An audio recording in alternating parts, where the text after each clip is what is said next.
सत्य असेल तेच दिसेल। जिल्हा परिषद व पंचायत समिती निवडणुकीत दक्षिण सोलापूर तालुक्यात भारतीय जनता पक्षाने जोरदार कामगिरी करत बहुतेक जागांवर विजय मिळवला आहे।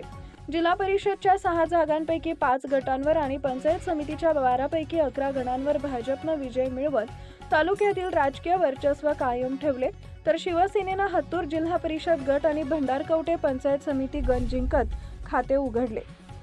दक्षिण सोलापूर हा आमदार सुभाष देशमुख यांचा बालेकिल्ला मानला जातो। या निवडणुकीत त्यांच्या नेतृत्वाखाली भाजपने एकहाती वर्चस्व राखत विरोधकांना मोठा धक्का दिला। जिल्हा परिषदेत 5 जागांसह पंचायत समितीतील 11 जागांवरती विजय मिळवत भाजपने तालुक्यात मजबूत पकड कायम ठेवली। शिवसेनेचा हत्तूर गटात निसटता विजय।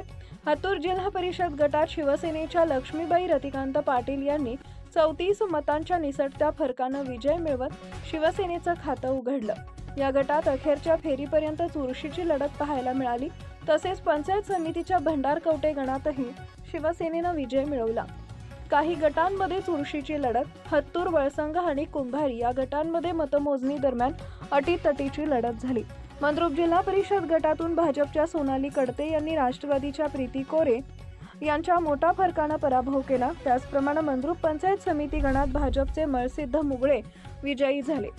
या विजयानंतर तालुक्यात भाजप कार्यकर्त्यांनी जल्लोष केला। हा विजय विकास कामांवरील जनतेचा विश्वास असल्याची प्रतिक्रिया नवनिर्वाचित उमेदवारांनी व्यक्त केली।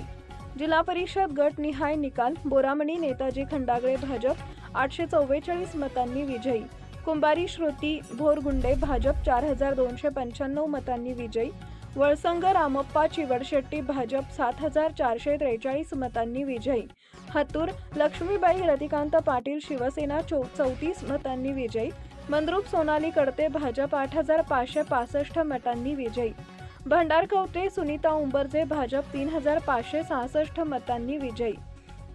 पंचायत समिती गण निहाय निकाल: कासेगाव विजय राठोड भाजप, बोरामणी वर्षा पटणे भाजप, कुंभारी सूरज पाटील भाजप, धोत्री शिल्पा बिराजदार भाजप, वळसंग बलवान गोत सुर्वे भाजप, होटगे अंबिका पाटील भाजप, हत्तूर पंचप्पा धनशेट्टी भाजप, औराद संदीप टेळे भाजप, मंद्रुप मळसिद्ध मुगळे भाजप, कंदलगाव प्रियंका असबे भाजप, भंडारकवटे प्रियंका कुबसुंगे शिवसेना, निंबर्गी अंबिका दुपारगुडे भाजप।